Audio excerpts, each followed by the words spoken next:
Grace and peace, creative ones. This is Emery Barber, EBCreativeMedia.com.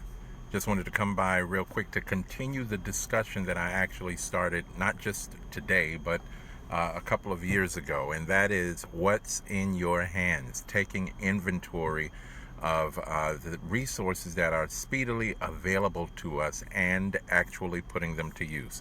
So in this moment, I want to share with you a software that I've talked about before, but just want to bring back to your remembrance or introduce to you if you've never heard about it before, and that's called Pixlr. Pixlr. All right, Pixlr. It's available on Android through Play Store for free. And then naturally they have a paid version, but my recommendation to you is to download it for free, exhaust the use of what's freely available in your hands if you can, and then consider some of the other resources that are available. As we know, there's usually nothing that's free in life, and so you will have a cost. And what's that cost? You know it: advertisement. Small cost to pay for the robust software that you receive in this particular app. And so I want to show you just a quick example of what this can do.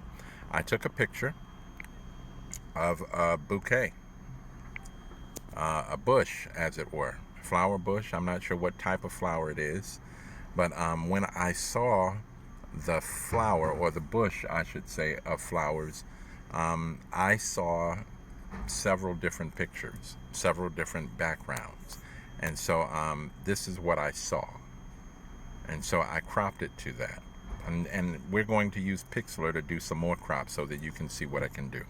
So I clicked on the edit button of my own Android, and it's going to bring up Pixlr as an app that I've downloaded. And the first thing I want to do is introduce to you what each of these things are. You have what's called a toolbox. In the toolbox, you have tools, right? You can remove red eye. You can heal certain areas that have tears or marks, what have you. Splash of color, sharpen, smooth, blur, crop. I'm just going through very quickly. Rotate, double exposure. We're going to go into that in detail in a moment. You also have color options. With brushes, you can brighten certain areas, doodle, darken. Interest of time, I'm going to go a little bit faster by showing you what I did with this bush. And I want to encourage you to download this tool and practice it. Practice makes better. You want to perfect your creativity, perfect what it is that you're going to be using it toward. You have to actually use it. And so I'm going to crop. All right? Why would you crop? There's certain areas that you don't want. And so you have an original 1-to-1 crop. That means that you've got equal distance on your length and your height. You've got 4-to-3. And you can see why you might use that. What I love about the crop is you can move it around in Pixlr to see what it is that you want first. I'm going to use not a 6x4, but a 16x9. That's going to be perfectly aligned with what I want to use it for. And so I'm going to take just that portion. I'm going to click check, and I like that. Now what I want to do is a double exposure. I want to bring in my logo, because what I see, this is a backdrop during one of my classes or my presentations. So I'm going to go into my toolbox. I'm going to click double exposure, and then I'm going to find the photo that I want to utilize, which I've downloaded. It's something that I previously made, and that's our business logo. And so as I center that, because I could move it around, I could cause it to rotate, what have you, I'm going to leave that there, and I'm going to click OK or check. Now what I want to do is go back into the toolbox, because I see something already. I want to blur, but not just blur the whole image. I want to do a circular blur, because the circular blur will allow me to just blur, keep the background blurred, as you can see, while I keep the logo clear. And so portions of it around it are sharp, and then it goes into a blur. I love that. So I'm going to keep that. And then I want to add another effect on top of that, one of my favorite effects. For those of you who have seen my work, I'm going to click on Overlay, and I'm going to click on Divine. Divine has this kind of like divine lighting that sprays out. You have a slider at the bottom that you can use to make it lighter or darker or more intense, depending on how you want to use it. Whatever that you see, I'm going to go with that portion. But then I'm going to overlay again. So I click the star, I'm going to click overlay, and I particularly see this. But that's a little bit too intense for me, so I can lighten that if I want to. I can actually also go in here and rotate that. I can turn it around to see if there's another way that I might like it even better. And so I'm going to go with that. I'm going to click OK.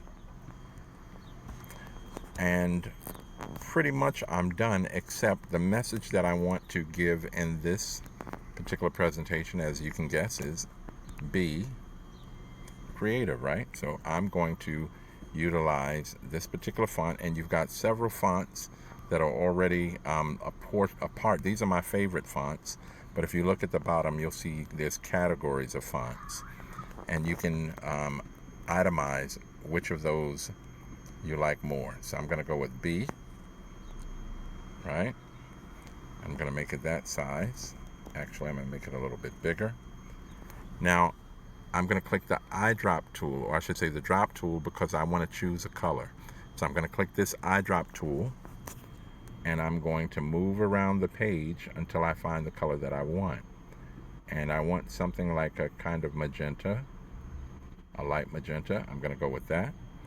And I can now move the slider to change the opacity. See that? Opaque, translucent. And so I'm going to make that even larger now that I like that. All right, B. And then I'm going to go and I'm going to add the word by clicking text, creative, C-R-E-A-T-I-V-E. Now, what I want to do with this is I want to turn that image. Be a little creative, right? And I want to enlarge that. But I see, okay, somebody's alarm. Y'all excuse me around me. I'm going to, if that doesn't disturb my video too much, go ahead and find a gold within here that I think will work. Find that gold. Find that gold. You could also go to the drop and choose a darker or a different color, or find by utilizing the color slider. That's pretty much what I want to do there. Make it a little translucent, and I'm going to click OK, and then I'm going to add a border.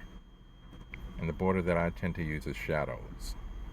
But you've got a plethora of borders that you can utilize as well. I'm pretty much done. For me, for the most part, sometimes less is more, and sometimes I like to make things subtle so that they're not so obvious. So I'm going to click OK. Don't need to see that. And I'm pretty much done. And so that is just a glimpse of Pixlr. Just a glimpse. And I want to encourage you, as you see I use X Recorder to record this video, but I want to encourage you to download Pixlr and utilize it and see exactly what it does, and get familiar with it, and I'm positive that you're going to find it a blessing. Like I said, I'm going to use it as a Zoom background, but I could also use it as the first page of a video that I begin to start with that same dimension, 16 by 9. I could also use it as the background of a presentation that I might give. So many different uses, and no excuses. This is Emery Barber, EBCreativeMedia.com. Want to encourage you, be creative. Till the next time, stay blessed.